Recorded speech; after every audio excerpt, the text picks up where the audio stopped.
Born from the atomic ashes of World War II, the Japanese Yakuza are one of the most ruthless and feared criminal organizations in the world.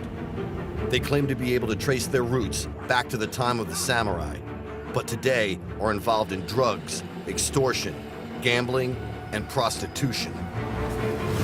The Yakuza exists because the public tolerates them some level.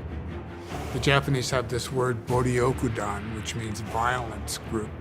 Violence is a crucial part of our presence. Make no mistake, the Yakuza will kill people. The Yakuza are known to be a very violent organization with a history of brutal attacks, beatings, and killings. Their image is of these noble outlaws that uphold a code of ethics that don't bother the ordinary Japanese person, but if you're in their way or you're not paying the protection money, then you do get killed. A large number of the murders in Japan every year are created by the Yakuza because they're violent groups. Although the Yakuza are a strictly men-only criminal fraternity, women still play a significant role. I don't understand why I exist in this world. People tell me you're filthy, disgusting, you should die. People are going to want drugs, they're going to want access to brothels, all the things that underworld gangs provide that, so-called straight society can't. There are still incidents now of traditional Yakuza grabbing someone from the street, kidnapping them, taking them somewhere, beating the crap out of them. That things happen all the time. The Yakuza places over the victim's head, oxygen deprivation, he passes out, he's revived, and then the fun starts again until the Yakuza get what they want. You're never going to stop crime. It's just a fantasy. The Yakuza will always be there.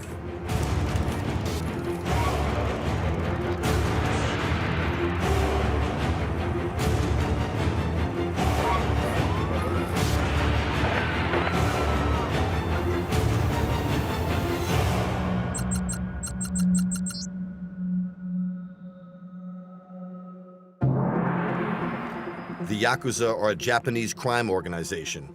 It's mysterious, secretive, and utterly ruthless, with a fearsome reputation around the world.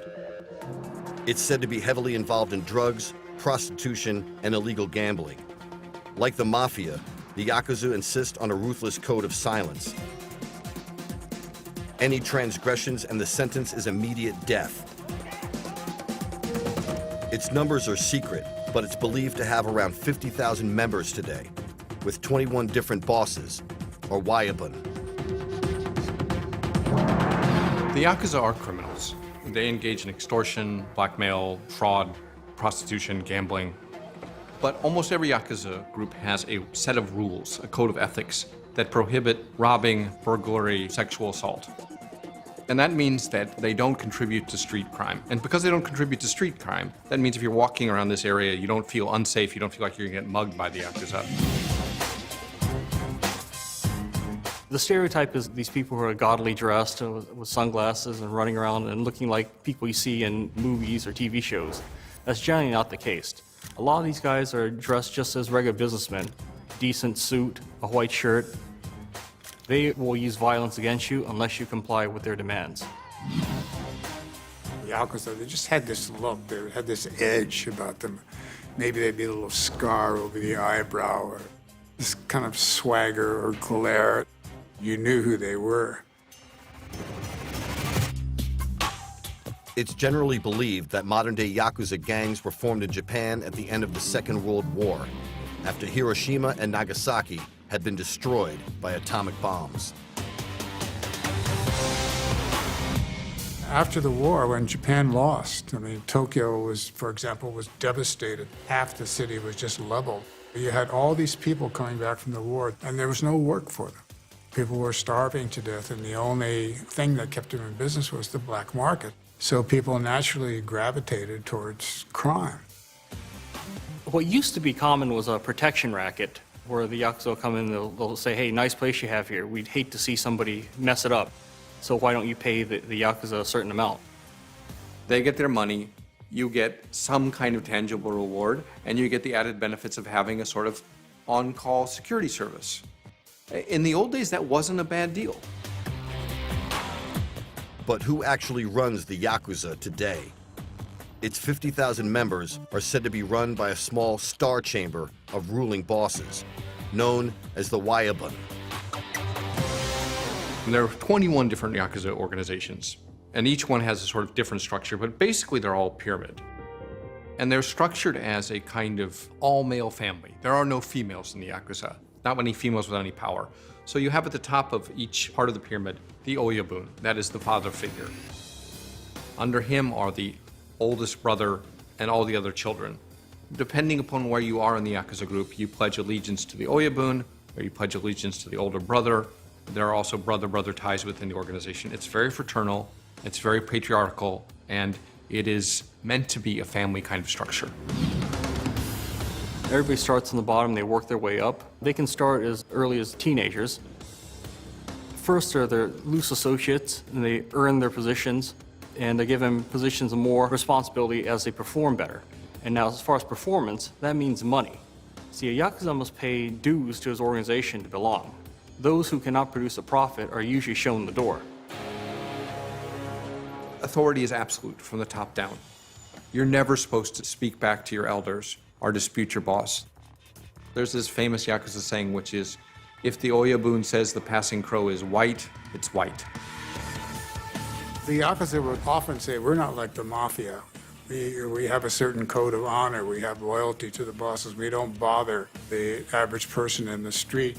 We provide services for society. You know, we keep the crazies and psychos off the street. There's a certain truth to this, but at the same time, these guys are also criminals, you know, and there's some really nasty people, and they do some horrible things. Their image is of these noble outlaws that uphold a code of ethics that don't bother the ordinary Japanese person, but if you're in their way or you're not paying the protection money, then you do get killed. A large number of the murders in Japan every year are created by the Yakuza because they're violent groups. But how powerful is the Yakuza in Japanese society today? American journalist Jake Adelstein is one of the world's leading authorities on their activities and history. He has spent years investigating the Yakuza and has received several death threats. His book on his exploits, Tokyo Vice, has become a bestseller. From 1999 to 2000, this was my area. I was on the police beat. This area was wonderfully sleazy when I first started. In the 90s, you would have touts on the street, scantily clad women, incredibly brazen advertisements for the various sexual services out here. It was insane. This will take us past what used to be the meeting place for all the local thugs. The Furin Kaikan is famous. There was a time, like in the 90s, when you would go into the Furin Kaikan and see an incredible assemblage of thugs and people with tattoos and missing fingers and things. Are Yakuza very visible here? Or? I wouldn't use the word, the Y word here, because it makes people nervous. Some Yakuza are very smart and charming, very sophisticated. I mean, there are all sorts of levels. I mean, there are guys you'll see who wear, you know, Brioni suits, speak English. But on the other end, there are guys that can't get a good job anywhere, just troublemakers, but they have muscle, and so they join gangs. And the gangs use that muscle when necessary, like collecting loans. This on your right, coming up, is the Shinjuku police box. This is the most busy police box in any place in Japan. You can see the police car over there. When someone gets killed in Japan and it's a homicide, it's a big deal and it's national news. The police have to set up a special investigative division to take care of a murder because it's a serious crime. To catch a killer before he kills again. A huge operation to track down the person responsible for at least one death, and perhaps more. It's sort of a mutual agreement that there are certain areas that the cops will enforce, and there are certain areas that they'd rather have the Yakuza enforce. They will defend their own turf. They will not tolerate petty crimes in their area that gives their businesses or the businesses that are under the protection any kind of negative effects. See these guys all over here on your right? That's the aura of mob. I mean, you're seeing a lot of black cars and black Mercedes here and guys sort of hovering around. There's definitely something going on. You can probably safely assume that they are local yucks. This is a nerve-wracking place. This isn't a place you go to relax. The competition is fierce here. Every gang has its own little fiefdom here, and you don't want to step on somebody's shoes. They have this really ugly, violent side. People who wind up in Yakuza organizations are people who can't function. They have violent tempers and they can't control them, so they have to join an organization where the boss is so powerful that he can, control them. We're going to stop here, but we're kind of in an area that's still really controlled by numerous factions of the Yakuza, and they really don't like being photographed. Also, the police are very concerned about projecting the right image of this area, so we may get stopped and we may be asked not to film, and people may be angry with us, but we'll go ahead and take that chance. Jake Edelstein takes us further into the Yakuza-controlled underworld on the streets of Tokyo. We investigate the significance of why Yakuza members cut off their little fingers. And we take a rare look inside Yakuza interrogation techniques when Inside Secret Societies returns.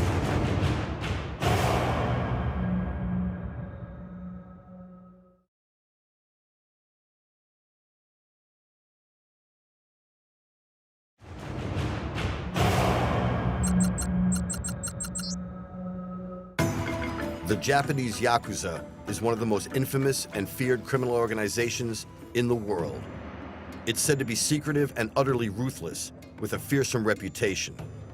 It's said to be heavily involved in drugs, prostitution, and illegal gambling. But how powerful is the Yakuza in Japanese society today? American journalist Jake Edelstein is one of the world's leading authorities on them.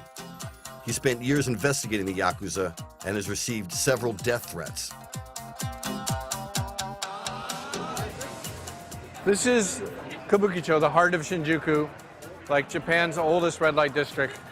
You can get anything you want here, booze, weird fetish outfits. You can also get ripped off and have your life savings stripped from you if you go to the wrong bar. If a tourist is just there in Shinjuku to enjoy the sights, drink in a few bars, eat at some restaurants, generally they will not encounter the Yakuza. Well, the Yakuza will come out when it's time to defend their turf, or sometimes they'll be out as a show of force, patrol the area. I've had threats from one individual and his men. I've had angry words exchanged with 2 or 3 Yakuza over the years. But I mean, that's kind of how they are, right? They make threats, they yell at you, they say they're going to kill you. It's kind of like how you and I would say good morning to each other. If they really want to kill you, they're not going to threaten you, they'll just do it. Like the mafia, the Yakuza insist on a ruthless code of silence. Hiroki Allen is a security consultant who has worked with many of the world's leading governments, advising them on combating the Yakuza. In Japan, laws forbid private citizens from owning most weapons. No firearms, no blades, you cannot carry these. The Yakuza know their victims are unarmed, so they can just use brute force, mass numbers. If they grab somebody off the street and they're torturing him, they can use anything from advanced techniques to very simple stuff, such as like placing a pen or a pencil between the victim's fingers and squeezing his hand very hard, causes intense pain, doesn't leave any marks that they can take back to the police and say that they're actually physically assaulted. They will most likely be complying with the Yakuza's wishes after some time with them. Allen agreed to recreate some actual Yakuza torture techniques on camera. The Yakuza wants money from a victim like this. We don't want to leave scars that he can report as being assaulted to the police, because that could bring the heat on us. So we want to cause terror, we want to cause pain, and also to get him to pay up. Here's a very common comb. This snapping action into the eyeball causes intense pain, but leaves no external scar.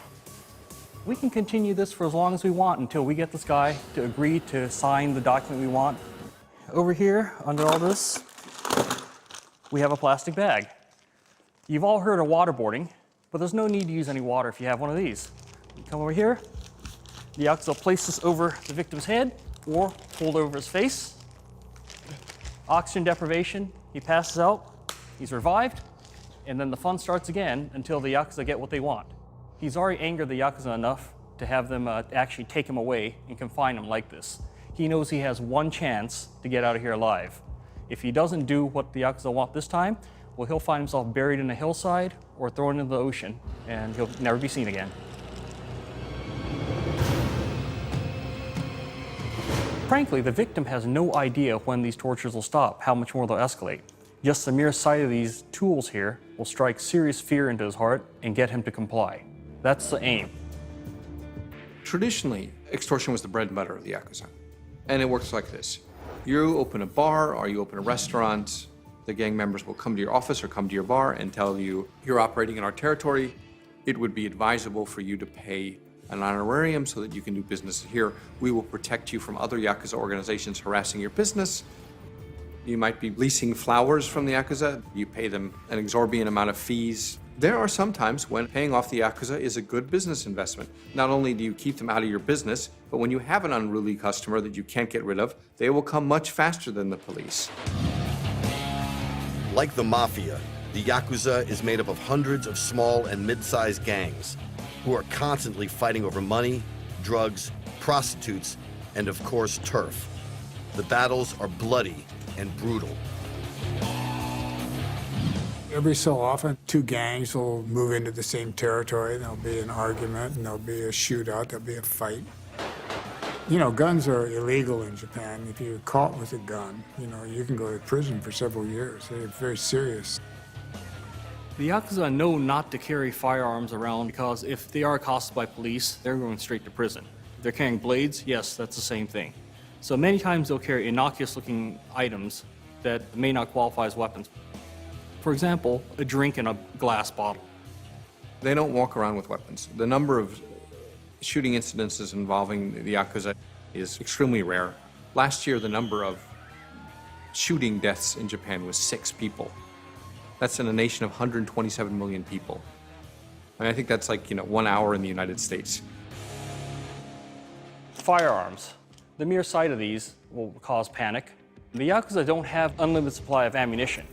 So there are reports that many times they are taught to use these as contact range weapons. They can grab the victim, pull them in, put the muzzle against them, and shoot. This not only ensures a hit, also the expanding gases coming out of the barrel go into the body, causing a much more lethal effect. Impact weapons. Collapsible baton. These, actually the police use these as well, so the Yakuza are quite familiar with these. Now granted, you're not supposed to be carrying these around, they're supposed to be for martial arts practice uses, but many Yakuza do use these. This will break bones on contact. A very effective short-range impact weapon. Make no mistake, the Yakuza will kill people, but they're very judicious about it, and it's a business decision. It's not something that's done in a hot rage. I mean, an assassination, when they take out a civilian, the calculation is that the greater benefit of the group is worth the bad publicity and the heat from the police you'll get from killing someone. And sometimes they kill someone and stage it as a suicide. Everyone knows that they were probably whacked, but they don't want the police to crack down on them. They don't want any other people to go to jail. And the message still gets across. One of the sure signs of someone being a member of the Yakuza is a missing little finger. Many members cut off portions of or the entire finger as a mark of yubitsumi, or apology. Shintaro Hayashi's company makes prosthetic fingers, among other body parts, and is in demand from former Yakuza members who are looking to replace their missing digits. Yakuza come here for various reasons, often when they want to get out of the Yakuza for regular community. They are possibly feeling that because of their lack of fingers, people feel scared. So they quite often hold the hands like this. So it's hidden and people don't notice it. I've been in this business, this place, for 13 years, and I've made fingers for about 50 Yakuzas, but I've never counted properly. But possibly 500 to 600 fingers for Yakuza I made. It scares the crap out of people to see someone missing a finger. It's like, if this guy's gonna cut off his own finger, and it's not like you see in some bad movies where someone holds the guy down and cuts off the finger against their will. That's sort of, I think, a popular conception. If you screw up in the Yakuza, that you get held down, they chop off your finger. No, you do it yourself. If you walk into a golf course and say, I want to play 18 holes and you have a missing fingertip, they won't let you. So that's why some doctors have set up a business making prosthetic fingertips. It looks quite real, you can't really tell. Now, there's two reasons that Yakuza used to chop off their fingers. One is that you chop off your finger because someone under you has screwed up, and you are atoning for their mistake and asking for the boss's forgiveness. When you chop off your finger for someone else, which is an altruistic act, that's considered a living finger, ikyubi. When you chop off your finger because you've screwed up, then that's called a dead finger, right? You might get forgiven of your debt, you might be allowed to stay in the organization, but it's nowhere nearly as cool as doing it for someone else. The Yakuza world, that's the ultimate way to apologize.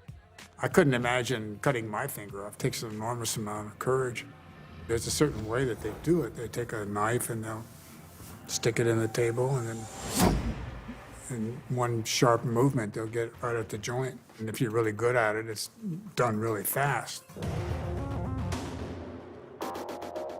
Either way, it's not an easy thing to do, but it intimidates people. And you know, you're a Yakuza and someone sees the tats, they see the missing finger, they know that you're probably not afraid of pain, and if they're afraid of physical violence, they're liable to back away. A Yakuza tattoo artist shows us the secret symbols that are inked onto their bodies. And a former top Yakuza leader's daughter breaks her silence about life in one of the most ruthless crime families in the world. Coming up next on Inside Secret Societies.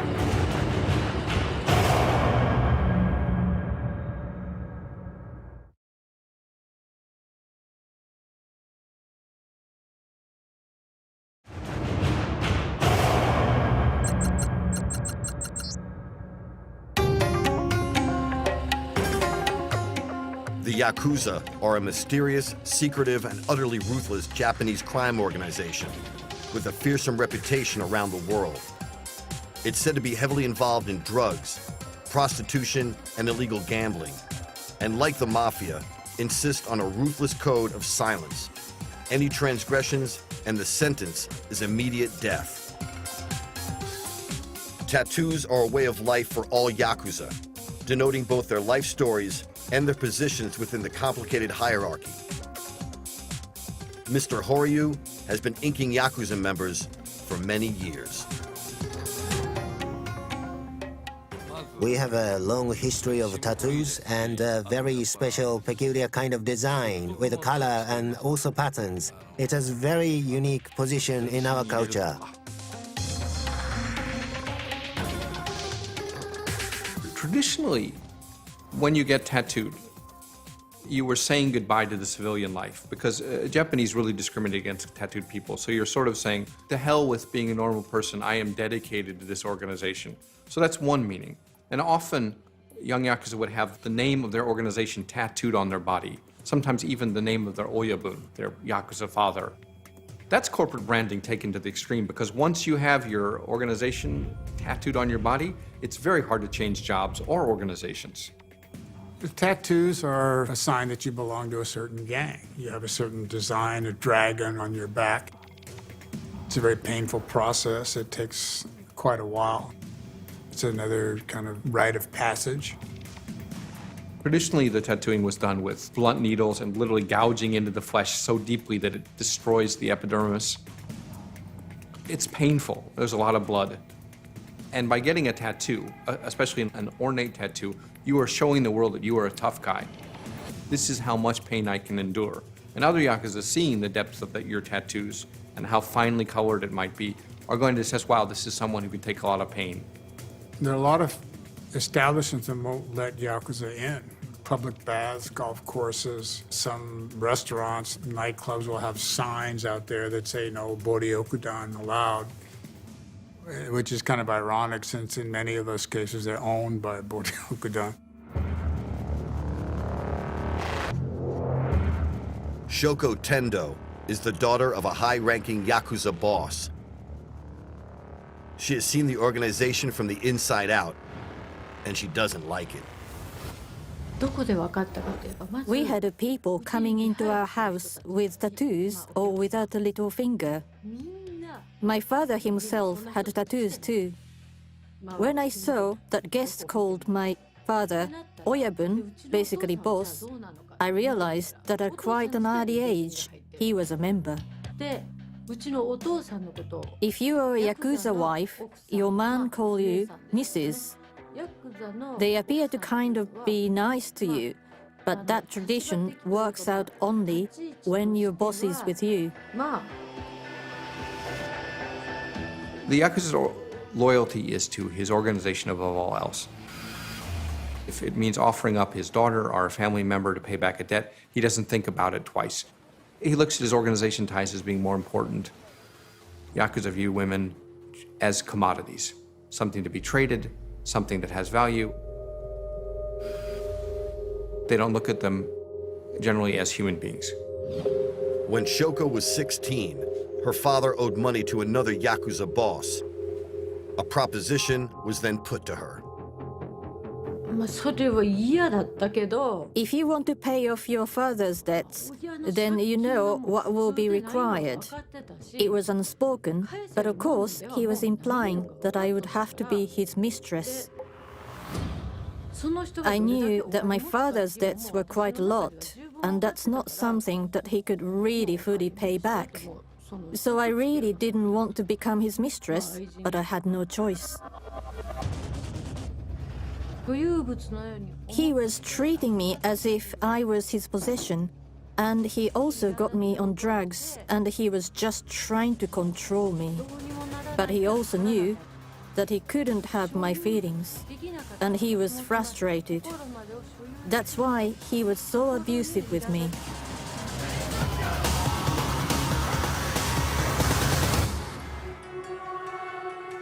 I would never recommend becoming a mistress to the Yakuza. It's a terrible life. Now, you might have some Yakuza boyfriends that are decent human beings, but generally speaking, Yakuza use the women in their lives to make money. They're means to an end. Like many people connected to the Yakuza, Shoko felt a desire to have extensive tattoo work. I always wanted to have tattoos when I was little, because the people around me who treated me very viciously, like my father or his men, and they all had tattoos. And maybe my time is that over there, you know, the best time that we had. As a child, I was thinking for when I grow up that I'm going to have tattoos. I also thought, when I have tattoos, then I will be complete for the first time as a human being. In many ways, good and bad, the Yakuza society is a reflection of traditional Japanese values. First of all, it's incredibly misogynist and sexist. There are no female Yakuza. Japan has this word dansonjohi, respect the male and disrespect the female. And you certainly see that in Yakuza society where women are only seen as commodities, are at best somebody that helps support the big boss. We meet a current Yakuza member who reveals just what it's like to be a member today. We look at the rise of Yakuza comic books and why they're so popular. And we meet a man who's said to be a real-life Yakuza boss when Inside Secret Societies returns.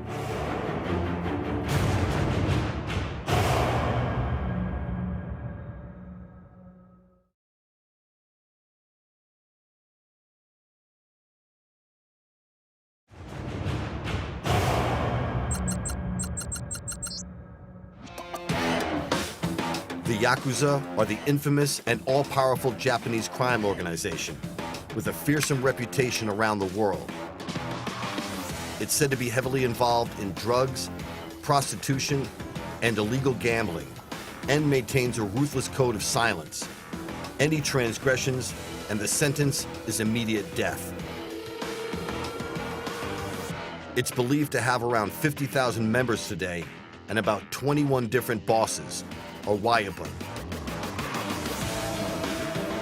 Yakuza members are notoriously media shy.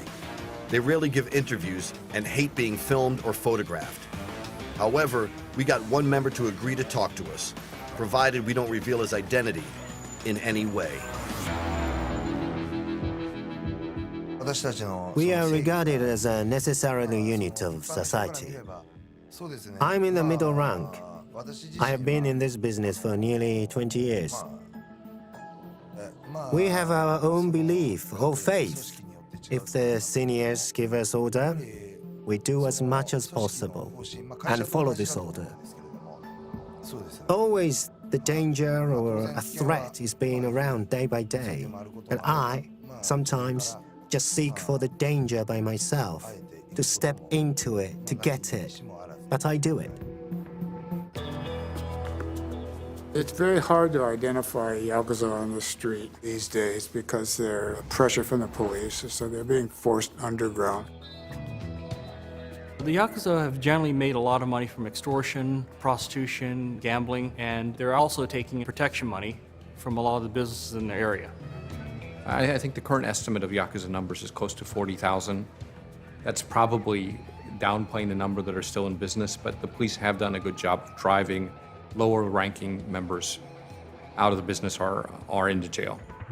It's now over a week since the head of an 11-year-old boy was found outside the gates of a junior high school in Kobe. The number of official Yakuza keeps going down, but crime keeps going up. Somebody's committing the crimes, and just take a wild guess, and I would say that these are former members of Yakuza groups that are working as freelance or working in a different capacity. It isn't easy to be a proper member. There are several years of being an apprentice with a trainee kind of status, then to be recognized and to be received as a full member and go up the hierarchy.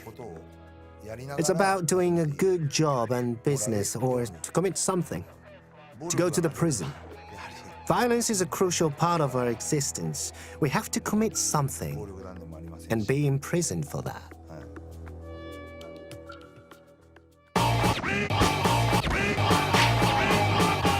Despite being secretive and camera shy, the Yakuza feature heavily in their own comic books, which are on sale to the public. They depict their history, as well as news of recent events, arrests, and even deaths. So this is a Yakuza fanzine. It'll tell you what's happening in the industry, who's moving up, who's moving down. This is a picture of the Inagawa Kai. Notice they're all in their traditional Japanese dress. Everyone knows the head of the Yamaguchi-gumi. It's not like these people are unknown. So if you look at the table of contents here, there's interviews with members of the Inagawa Kai. There are letters from people in prison. There's a quick roundup of who's been arrested. So you can see if your buddy's in jail or not, or when he might be getting out. It must appear as kind of insane, right? This magazine itself has 221 pages. Imagine going to the bookstore in the United States and buying, Crips Monthly, which would give you, 200 pages of what's happening with the Crips.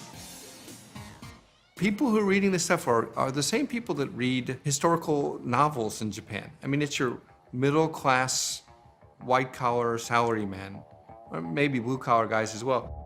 They're reading it and they're thinking about a time when if you had guts and brains and daring, you could be a successful gang boss and that people would admire you.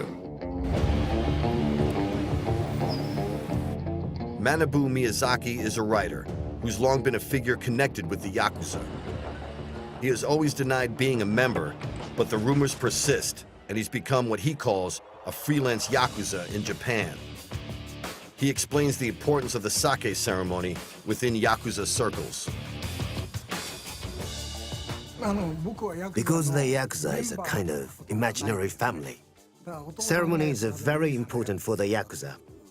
Because doing this ceremony establishes the relationships of the person, to not ever be betrayed. So in a way, he cannot get away from the Yakuza community. For that reason, they spend a lot of money to conduct the ceremonies. And half the sake confirms the relations and make a strong pledge. Miyazaki explains that when you're in or associated with the Yakuza, it's a dark, dangerous business where you always have to be watching over your shoulder. To illustrate the point, Miyazaki himself was shot in a gangland attack in 1986. I went to the restaurant, dinner with all my friends, just having a meal and some negotiations. Then the hitman came in and shot me. One of the bullets hit my body. When I was shot, I just felt hot. Not much pain, actually. Then it gradually came. These last 30 years have always been tense.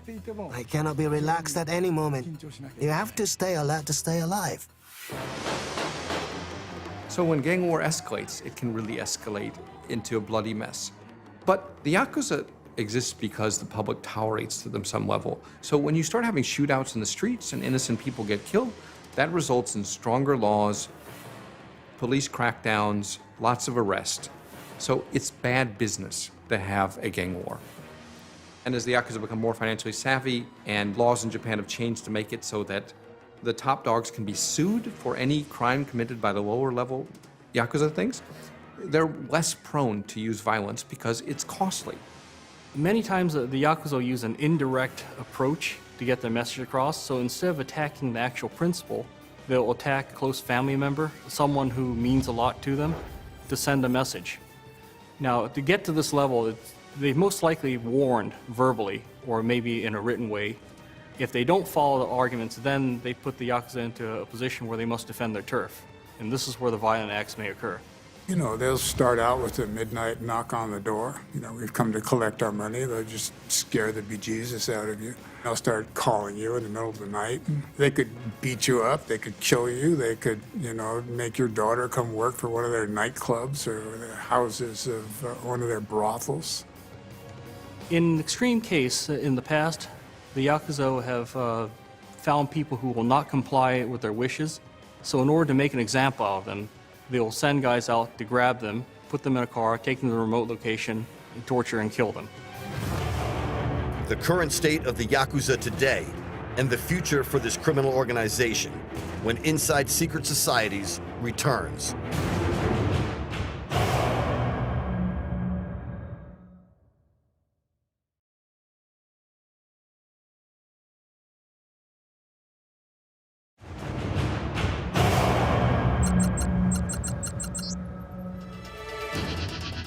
The Yakuza are the biggest and most powerful Japanese crime organization. They are extremely secretive and utterly ruthless with a fearsome reputation around the world. They are said to be heavily involved in drugs, prostitution, and illegal gambling. And like the mafia, the Yakuza insist on a ruthless code of silence. Any transgressions and you die. It's believed to have around 50,000 members today, and about 21 different bosses are Wayabun. The Yakuza has dominated the Japanese media for most of the 20th century. But what does the future hold for this mysterious organization? And is it, as some say, slowly losing its edge and control of events? Japan is one law away from wiping out the Yakuza, and that would be a Criminal Conspiracy Act. A Criminal Conspiracy Act would allow the Japanese police to seize the property of the Yakuza bosses, take down their offices, take down their businesses, take away all their assets, and put everyone in jail.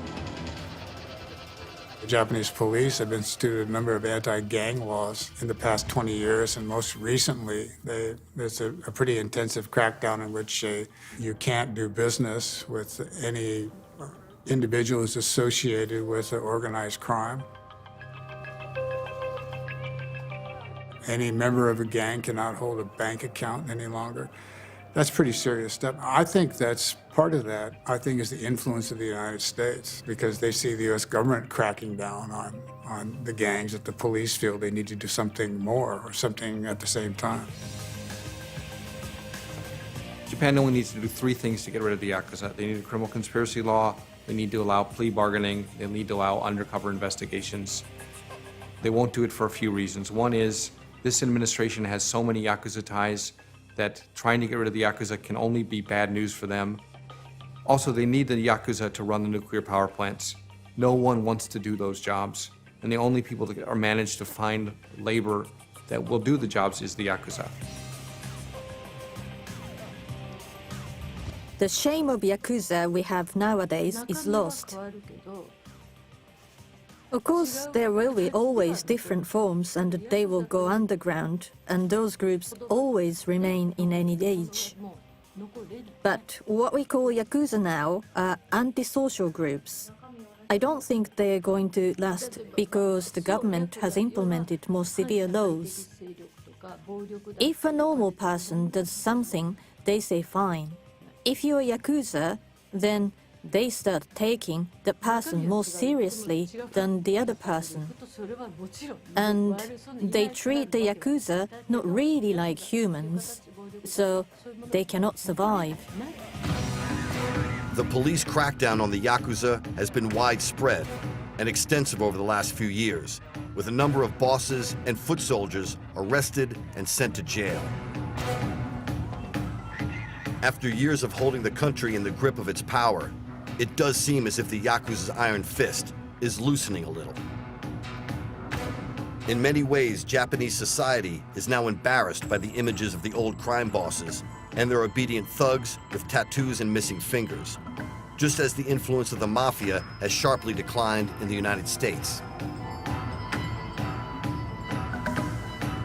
It's just not that cool to be in the Yakuza anymore.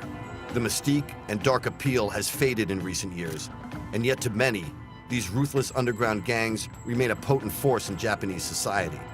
Suppliers of drugs, loans, and prostitutes.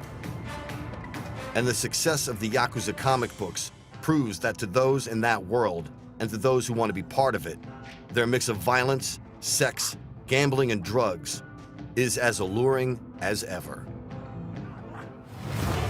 Japan doesn't want to have this sort of spectacle of semi-public organized crime groups that no other country has. You know, what other country has Yakuza fanzines? You can't go to England or Australia and buy Mafia Monthly. So when you have organized crime members existing in public and with impunity, it makes Japan look bad. The Yakuza will always be there, whether they're as members of formally organized groups or in some other form. I mean, there'll always be criminals in every society. To catch a killer before he kills again. A huge operation to track down the person responsible for at least one death. They provide a service. They answer needs of society that other institutions can't provide. People are always going to need somebody, say, to collect a loan that nobody wants to pay. People are going to want drugs. They're going to want access to brothels. All the things that underworld gangs provide that, you know, so-called straight society can't. The Yakuza would like to survive because they don't know any better. I mean, you take a guy who's in his 30s or 40s, who's tattooed, he's missing a finger, what the hell is he going to do in Japan? The number of Yakuza that are successfully integrated into society after leaving the Yakuza are less than 10%. The number of successful cases that the police can claim of reforming Yakuza is abysmally low. And that's going to be a real problem for Japan. Technically, they've reduced the numbers by half of what they were 4 or 5 years ago. But where are these Yakuza going? What will they do? When they get out of prison, what jobs will they find? And with no discipline and no organization to go to, they'll probably turn to violent crime because that's all they know. You're never going to stop crime. It's just a fantasy. Always be there. The Yakuza will always be there.